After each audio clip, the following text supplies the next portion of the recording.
চুল উঠে টাক হয়ে গেছে, আজকের তেলটা তাদের জন্য। হেয়ার অয়েলটি ধর স্ক্যাল্পে দিতে হবে, তবে ম্যাসাজ করা যাবে না। পেঁয়াজের রসে সালফার থাকে, যার ফলে চুল ভেঙে যাওয়ার হাত থেকে রক্ষা করে, পাতলা চুল ঘন হয়, মাথায় নতুন চুল গজায়।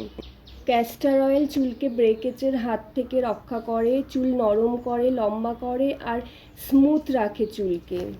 একটা গোটা পেঁয়াজের হাফ করে নেব, এই হাফ পেঁয়াজটাকে পেস্ট করে নেব গ্রাইন্ডারের সাহায্যে।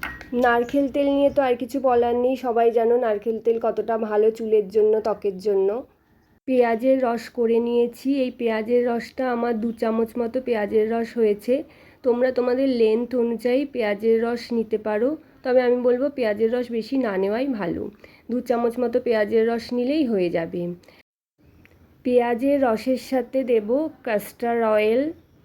ক্যাস্টর অয়েলটা আমি 2 চামচ মতোই নিয়েছি, দেখতেই পাচ্ছ আমি ডাবরের নিয়েছি। তোমরা যে যেটা পছন্দ করো ক্যাস্টর অয়েল সেটাই তোমরা ইউজ করতে পারো, আমি এখানে ডাবরের ক্যাস্টর অয়েল নিয়েছি।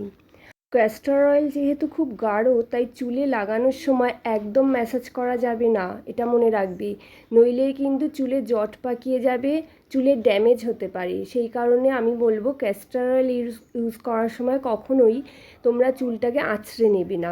এরপর আমি নিয়ে নেবো প্যারাশুটের নারকেল তেল। তোমরা যে যেটা নারকেল তেল ইউজ করো, মানে কোকোনাট অয়েল, আমি সেই কোকোনাট অয়েলটাই বলবো ইউজ করতে। আমি যেহেতু প্যারাশুটটা ইউজ করি, এটাই নিয়ে নিয়েছি। এরপর এই 3টে উপকরণকে ভালোভাবে চামচের সাহায্যে মিক্সড করে নিতে হবে। এই 3টে উপকরণ মিক্সড হয়ে গেলেই আমরা কিন্তু চুলে অ্যাপ্লাই করব। চুলে অ্যাপ্লাই করার জন্য রেডি হয়ে গেছে আমার অনিয়ন হেয়ার অয়েল, আর এটা খুব ভালো কাজ দেয় চুল গজানোতে।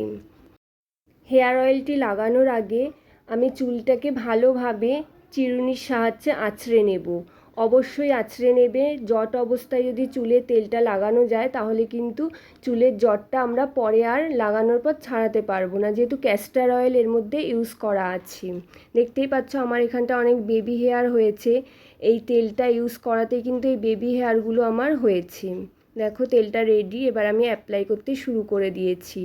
চুলের যেখানে যেখানে তোমাদের টাক আছে, মনে করবে যেখানটায় যেখানটায় চুল পড়ে গেছে, সেই সব জায়গাগুলোতে তোমরা যদি রেগুলার এটা অ্যাপ্লাই করো, সপ্তাহে 2 দিন অ্যাপ্লাই করতে হবে এটা। আর শ্যাম্পু করার আগে অবশ্যই অ্যাপ্লাই করতে হবে। শ্যাম্পু করার আগে কীরকমভাবে অ্যাপ্লাই করবে সেটা আমি পরে বলে দিচ্ছি তোমাদের।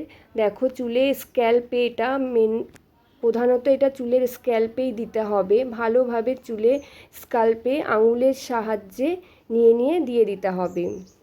হেয়ার অয়েলটি বানিয়ে চুলে অ্যাপ্লাই করতে হবে, এটি রেখে দেওয়া যাবে না। বানিয়ে টাটকা বানিয়ে যদি চুলে তোমরা অ্যাপ্লাই করো না, তাহলে দেখবে নতুন চুল গজাবে। আর যাদের প্রচুর পরিমাণে চুল উঠছে, এই গরমে প্রচুর ঘাম হচ্ছে, তার ফলে কী হচ্ছে, আমাদের চুল উঠছে প্রচুর পরিমাণে, মাথার টাক দেখা যাচ্ছে, তাদের বলবো এই হেয়ার অয়েলটি ব্যবহার করে দেখতে একবার। 1 মাস পর তোমরা এর রেজাল্ট পাবেই।